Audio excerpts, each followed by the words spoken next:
Marhaba and welcome sa day 1 ng pagiging guro ko dito sa Dubai. Ako nga pala si Teacher Brian at 17 years na akong teacher dito sa Dubai. Maaga pa lamang ay gumigising na ako upang maghanda para sa aking pagpasok. Dito sa Dubai, hindi namin problema ang transportation.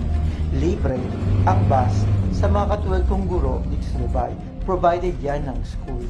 May ibang school naman na hindi libre ang pabas pero meron silang binibigay na allowance. So, swertihan lang din talaga kung saan school ka mapupunta.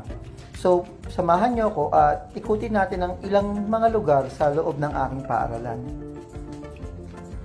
Siya nga pala, salamat sa pagsama niyo sa akin sa video na ito.